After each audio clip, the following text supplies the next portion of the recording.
안녕하세요. 배신의 장미입니다. 오늘의 사연 시작하겠습니다. 결혼을 앞두고 처음 시댁에 인사를 가던 날이 아직도 생생합니다.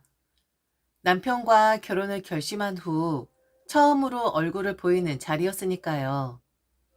시댁에 도착하니 시부모님은 저를 반갑게 맞아주셨고 어느 정도 긴장이 풀리려던 찰나에 바로 큰 형님이 등장하셨습니다. 큰 형님은 눈빛부터 달랐어요. 정확히 말하면 어디 한번 들어와 보라지 라는 느낌이랄까요? 보통 처음 인사를 가면 낯설기도 하고 어색해서 조용히 앉아 있잖아요. 시부모님이 저에게 이것저것 물어보시며 궁금해하시는 동안 저는 애매하게 웃으며 맞장구나 치는 게 전부였습니다. 그런데 그 순간 큰형님이 갑자기 시부모님께 잠깐 좀 내어달라고 하시는 겁니다. 어머니, 지금 손이 좀 부족한데 도와달라고 해야겠어요. 순간 분위기가 얼어붙었죠. 도와달라니? 내가? 머릿속이 하얘지며 뭐라고 해야 할지 모르겠는데 큰 형님은 시부모님께 당당하게 덧붙이시더군요. 결혼 허락받으러 온 거면 사실상 며느리나 다름없는 거잖아요. 저도 처음에 인사드리러 왔을 때 설거지하고 갔어요. 그 말에 시부모님은 약간 당황하셨는지 그래도 인사 온 사람한테 그러면 안 된다고 나직이 말씀하셨지만 이미 분위기는 기울어졌습니다. 저도 모르게 엉덩이가 일어나 버렸거든요. 마치 시험을 보듯 밥상 차리는 일을 거들게 된 겁니다. 큰형님은 주방에 서서 뭐가 그리 당당한지 차근차근 저에게 일을 지시하셨어요. 아가씨, 그 김치 좀 꺼내봐요. 거기 오른쪽 서랍에 수저 있으니까 챙기고요. 그분의 지시를 받으면서도 저는 속으로 이게 정말 맞는 일인가 싶었지만 첫 인사에서 거절하는 것도 이상해서 그냥 참고 따랐죠. 인사를 마치고 집에 돌아가려던 순간 정말 황당한 일이 벌어졌습니다. 큰 형님이 저를 불러서는 음식물 쓰레기 봉투를 제 손에 쥐어주는 겁니다. 이거 좀 버리고 가요. 마침 나가는 길이니까. 아니, 형수님, 왜 그러세요? 왜요? 나가는 길이잖아요. 도련님 지금 벌써부터 여자 편 드는 거예요? 어머, 그렇게 하면 안 되는 거예요. 어른들 앞에서. 그렇게 태연하게 쓰레기 봉투를 건네며 아무렇지도 않게 고생했어요 라고 덧붙이는 큰 형님의 얼굴을 보며 속이 부글부글 끓었지만 그저 어색하게 웃으며 봉투를 들고 나설 수밖에 없었어요. 그게 바로 저와 큰 형님과의 첫 만남이었습니다. 앞으로 이 집안에 어떤 일들이 펼쳐질까 싶은 불안감이 피어오르던 날이었어요. 그날 둘째 형님과의 일화도 남편을 통해 전해 들었습니다. 둘째 형님은 그날 집에 오지 않았지만 나중에 남편에게 했다는 말이 더 가관이었죠. 나를 기다리지도 않고 그냥 식사했더라.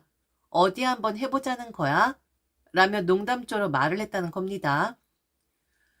그런데 그걸 아무렇지 않게 말하는 남편을 보면서 저는 이 사람 머리가 좀 잘못된 건가 싶었어요. 남편은 너무 순진하게 웃으면서 말했거든요. 우리 형수님들이 좀 그래. 우리 형들도 형수님들한테 꽉 잡혀 살아. 나도 뭐 똑같지. 너한테 잡혀 사니까. 뭐라고? 아니, 자기야. 걱정 마. 나는 자기밖에 없어. 그리고 우리 형수님들이 지금 기싸움을 하려고 하는 것 같은데 자기가 누구야? 자기 만만한 사람 아니잖아. 나는 하나도 걱정 안 한다. 남편의 그 말투와 웃음이 더 기가 막혔습니다. 그래, 형님들이 나를 잡고 싶어서 지금 저러는구나 싶었죠. 마음을 굳게 먹었어요. 그래요. 그럼 한번 해보죠. 저도 만만치 않은 사람이라는 걸 보여드릴게요. 라고 생각을 했죠. 시부모님은 조용하신 편이었는데 정작 큰 형님과 둘째 형님이 나서서 저를 쥐락펴락하려고 일을 만들기 시작하더군요. 마치 신의 둘이 생긴 듯한 기분이었어요. 시부모님이 하실 잔소리까지 대신해서 퍼붓는 두 형님들은 정말 대단한 존재들이었습니다. 둘째 형님은 잔소리가 주특기였어요. 전화를 자주 하지 않는다면서 왜 그렇게 시댁에 소홀하냐고 몰아세우고 시댁에 자주 얼굴을 비춰야 한다고 며느리 도리를 강조하더라고요. 그뿐만이 아니었어요. 일하는 것도 좋다면서도 항상 남편 밥을 잘 챙겨야 한다고 잔소리를 늘어놓았죠. 그런데 둘째 형님의 최고의 특기는 뭐였냐면 우리 집에 불쑥 찾아와서는 마치 시어머니라도 되는 것처럼 집안 상태를 점검하는 거였습니다. 청소 상태며 냉장고 안의 음식 상태까지 일일이 확인하면서 고개를 절레절레 흔드는 모습이 정말 우스웠어요. 사실 저는 청소에 재능이 없는 사람입니다. 정리도 잘하지 못하고 깔끔하게 사는 성격이 아니었거든요. 하지만 나름대로 최선을 다해 청소를 하고 있었고, 제 눈엔 그 정도면 괜찮아 보였어요. 그런데 둘째 형님은 절대 용납이 안 되는 모양이었습니다. 제 눈엔 잘 보이지도 않는 먼지를 찾아내서 휴대폰 카메라로 찍더니 바로 시댁 식구들이 다 있는 단톡방에 사진을 올려버리더군요. 이거 보세요. 이렇게 더럽게 살아요. 이러니 제가 안아볼 수 있겠어요? 단톡방에 올라간 사진을 보고 저는 속에서 열불이 터졌죠. 하지만 더 열받게 만든 건 그 다음에 올라온 큰 형님의 피드백이었어요. 우리 서방님 불쌍해서 어떡해. 이런 집에서 산다고? 어쩜 좋아? 단톡방에는 몇 개 이모티콘과 웃음 반응들이 이어졌지만 저에게는 그것들이 모두 비웃음처럼 들렸습니다. 불쌍하다. 그 말이 계속 머릿속을 맴돌았습니다. 제가 남편을 학대라도 한 건가요? 집안일을 못한다는 이유만으로 이렇게까지 수모를 당해야 하나 싶었어요. 당장 그 단톡방을 나가버리고 싶었지만 나가면 제가 더 버릇없다는 소리를 들을 게 뻔했죠. 정말 유치하게 짝이 없는 형님들의 괴롭힘은 시간이 갈수록 가관이었습니다. 큰 형님과 작은 형님은 합심해서 저를 꼭 초등학생들처럼 괴롭히는데 온 힘을 쏟는 것 같았어요. 예를 들면 이런 식이었죠. 제가 들고 있는 가방을 가리키면서 큰 형님이 말을 꺼냅니다. 동서, 이 가방 어디서 샀어? 요즘 저런 거 비싸지 않냐? 설마 서방님 돈으로 산 건 아니겠지? 그러면 옆에 있던 작은 형님이 바로 받아치곤 했습니다. 동서, 진짜 그거 너무한 거 아니야? 사치 부리는 거? 서방님 힘들게 만드는 거잖아. 그뿐만이 아니었어요. 남편이 저희 친정 부모님께 무언가를 보내드린 일이 있으면 꼭 그걸 물고 늘어졌습니다. 작은 형님이 한마디 하죠. 우리 서방님 결혼 전에 한 번도 부모님께 그런 거 안 했던 사람이잖아. 그런데 결혼하고 왜 이렇게 달라졌대? 그러면 큰 형님이 바로 맞장구를 칩니다. 동선의 부모님 돈이 많으신가 보지? 우리 서방님이 처가에 잘 보여야 뭔가 받을 게 많나 보네. 형님들의 유치함은 끝도 없었습니다. 제 옷이나 액세서리를 가리키며 동서, 저 옷 얼마짜리야? 서방님 돈으로 산 거야?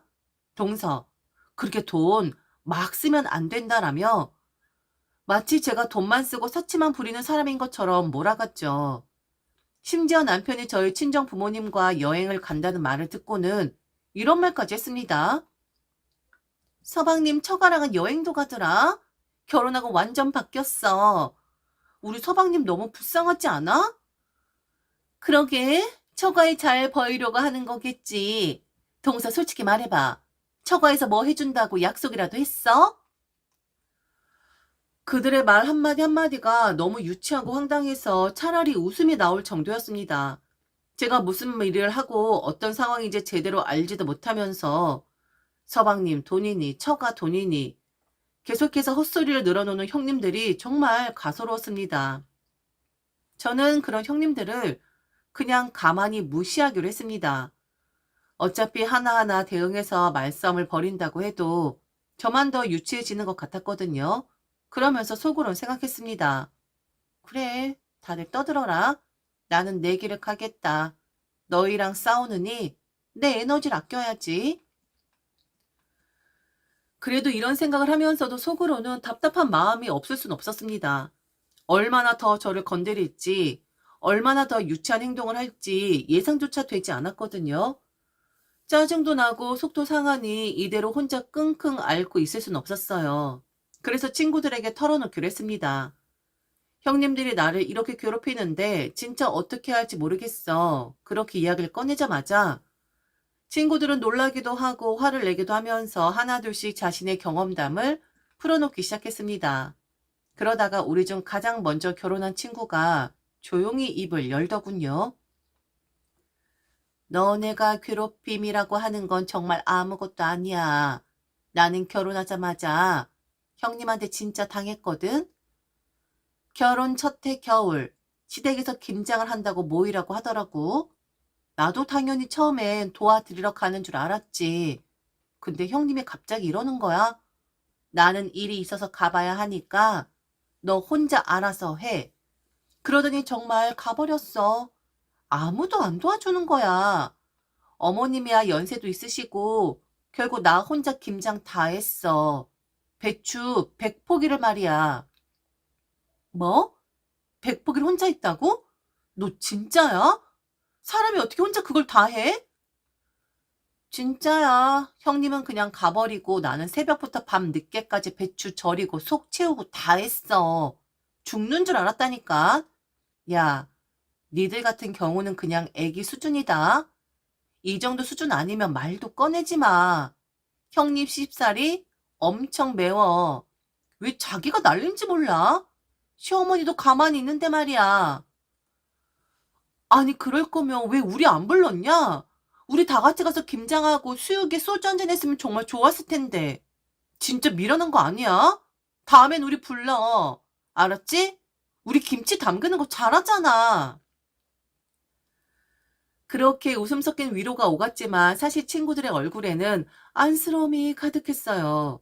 그때까지만 해도 저는 이 일을 그저 친구의 일화로만 받아들였어요.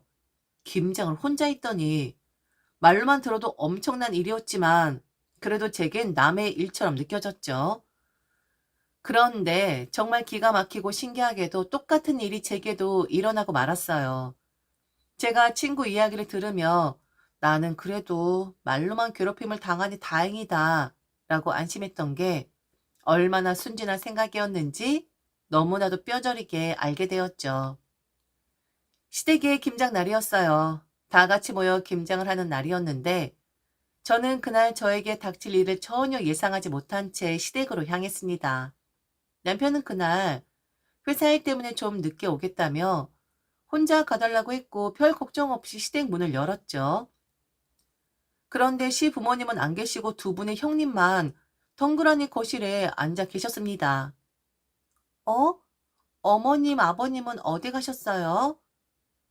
제가 당황스레 묻자 큰 형님이 손을 내저으며 대수롭지 않게 말했어요. 두 분은 등산 가셨어. 여자 셋이면 금방이야. 어머니랑 아버님 계시면 그냥 신경만 더 쓰인다고. 형님들은 아무렇지 않게 제게 미소를 지었지만 저는 그제서야 거실 한쪽에 쌓여있는 어마어마한 절인 배추 더미를 보게 되었어요. 무슨 김치 공장도 아니고 절인 배추 박스가 끝이 보이지 않을 정도로 쌓여 있더라고요. 속으로 생각했죠. 아, 이건 좀 많은데? 그래도 형님들이 있으니까 셋이 나눠서 하면 금방 끝나겠지. 저는 덤덤하게 앞치마를 둘렀어요. 두 형님과 함께 김장 준비를 시작했죠. 절인 배추를 씻고 고춧가루와 갖은 양념을 넣어 속을 만들고 간도 맞추고 그렇게 준비하는 데만 꽤 시간이 걸렸어요. 하지만 셋이서 부지런히 움직이니 나름대로 수월하게 진행이 되더라고요. 드디어 속도 다 만들어졌고 이제 김치에 속을 넣을 차례. 그런데 그 순간 갑자기 큰형님이 제게 말을 걸었어요. 나 이제 가봐야겠다. 네? 어디 가신다고요? 나 김치 안 먹어. 뭐 이렇게까지 김장을 많이 하는지도 모르겠어. 우리 어머님도 원래 이렇게 많이 안 하시는데 며느리 한 명 더 들어오니까 갑자기 이러시는 것 같네. 어차피 간다 맞췄으니까 먹을 사람들이 알아서 하면 되는 거 아니야? 난 이만 갈게. 그렇게 가방을 어깨에 척 걸치고선 정말 아무런 미련도 없이 현관문을 나서더라고요. 그 순간 작은 형님의 눈치를 슬쩍 보더니 저를 향해 천천히 입을 열었습니다. 어차피 나도 갈 거야. 이거 테스트거든? 네? 테스트요? 그동안 우리 무시했잖아. 그 버릇 좀 고쳐야지. 김치 담그면서 반성 좀 해. 앞으로 형님들한테 어떻게 하는지 고칠 점도 생각 좀 하고 이참에 제대로 배워봐. 형님들 알기를 멋으로 아는 동서인데 이 정도 혼자 있을 수 있는 거 아니야? 그리고 나도 김치 안 먹어. 그렇게 말을 던지고는 작은 형님도 자신의 가방을 챙기기 시작했어요. 그 말이 끝나기 무섭게 작은 형님까지 현관문을 나가버리더군요. 남겨진 건 저와 그 수많은 절인 배추, 그리고 새파랗게 질린 제 얼굴뿐이었어요. 그제야 현실이 와 닿았습니다. 형님들이 일부러 저를 남겨두고 떠난 거였어요.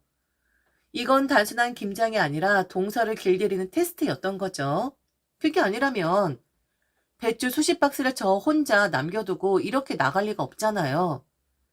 그 자리에서 망연자실한 채 배추 더미를 바라보는데 마치 제게 비웃기라도 하는 것처럼 산더미처럼 쌓인 배추가 저를 짓눌러 오는 느낌이 들었습니다.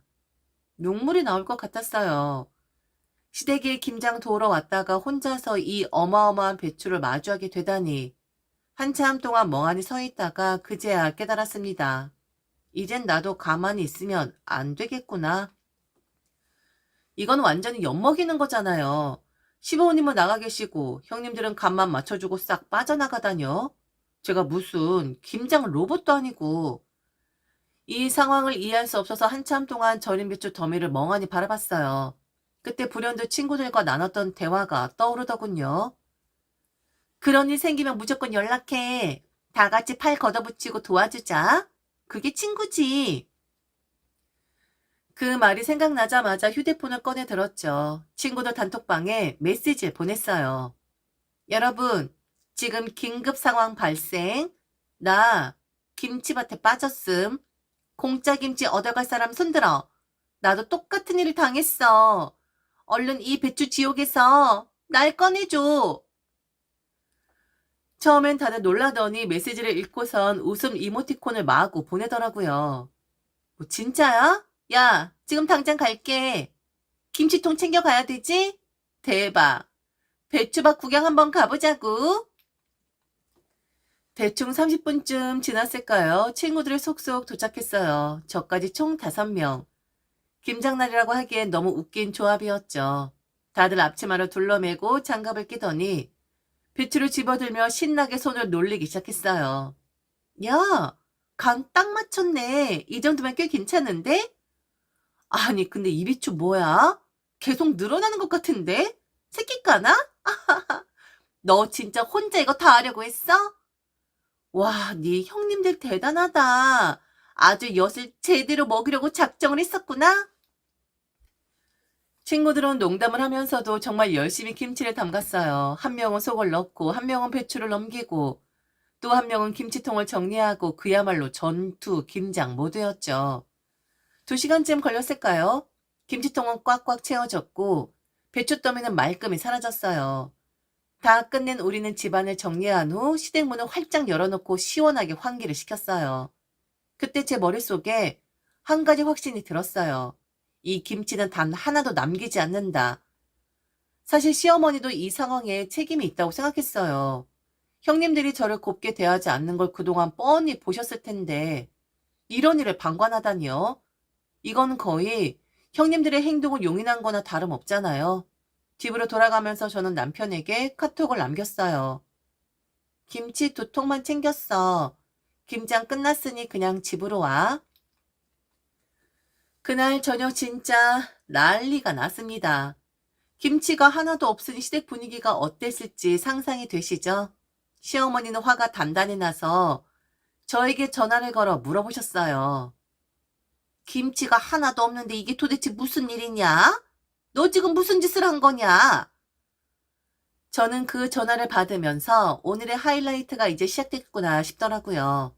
전 최대한 침착한 목소리로 시어머니께 말씀드렸어요. 아, 어머니, 김치는 무료 나눔했어요. 형님들은 김치 안 드신다고 하더라고요. 그래서 저 혼자 하라고 하길래 그 많은 걸 제가 어찌 혼자 하겠어요? 그래서 나눔했어요. 그리고 어머니도 그냥 나가신 거 보면 김치 필요 없으신 줄 알았죠. 그래서 제가 공지 올려서 배추밭 싹 다 정리했습니다. 뭐, 무료 나눔? 무슨 소리야? 너 혼자 하라고 했다고? 아니, 같이 한 거 아니야? 같이요? 아니요, 아니요, 그럴 리가요. 형님들은 다 나가셨고 저만 남았는데요. 형님들은 김치 안 드신다고 하셨고, 저더러 혼자 다 해보라고 하시더라고요. 테스트라면서요. 저 만만하게 보고 골탕 먹이려고 술을 쓴 것 같은데, 혼자 하라고 하길래 저도 머리를 쓴 거예요. 그래도 그걸 다 나눠줘? 무슨 생각으로 그런 짓을 한 거야? 그럼 어머니, 제가 그걸 혼자 다 했어야 했나요? 그럼 형님들은 무슨 생각으로 저만 두고 나갔을까요? 저는 혼자 할 생각도 없었고 엄두도 나질 않았어요. 그래서 공지 올렸어요. 공짜 김치 얻어갈 김치 귀신들 구한다고. 그리고 나머지 자세한 일은 형님들에게 물어보세요. 저는 이제 쉬어야겠어요. 전화를 끊고 나니 옆에서 듣고 있던 남편이 박장대소를 하더라고요. 대단하다, 정말. 친구들 다 불러서 그 많은 김치를 다 했다고? 와, 형수님들보다 너 한 수 위네. 잘했어, 진짜. 우리 자기는 못 말린다니까. 남편에게 모든 상황을 이야기하자 남편은 저를 치켜 세우며 속 시원하다고 했습니다. 그렇게 형님들은 결국 시부모님께 불려갔습니다. 제가 들은 바로는 시아버지가 형님들을 엄청 혼내셨다고 하더라고요. 그리고 그날 저녁 두 형님에게서 미안하다는 문자가 왔어요. 하지만 저는 아무런 답도 하지 않았습니다. 그게 제가 할 수 있는 마지막 대응이었으니까요. 그 사건 이후 형님들은 제게 완전히 손을 뗀 것 같더라고요. 시댁에서도 저는 이제 건드리면 어떤 짓을 할지 모르는 동서로 자리 잡았습니다. 한마디로 꼴통 동서로 찍힌 거죠. 뭐 그런 시선이요? 상관없어요. 꼴통이든 뭐든 괜찮아. 이제 유치한 그들과는 선을 그으면 살면 돼. 그들이 뭐라 하든 나는 내 할 도리나 하며 내 갈 길을 갈 뿐이야. 그날 이후 저는 훨씬 편해졌습니다. 그리고 혼자 김치를 해본 덕분에 김치 담그는 법도 배웠고 친구들과 김장 파티도 신나게 했으니 나름 얻은 것도 있었죠. 지금까지 들어줘서 진심으로 감사합니다. 이상 배신의 장미였습니다.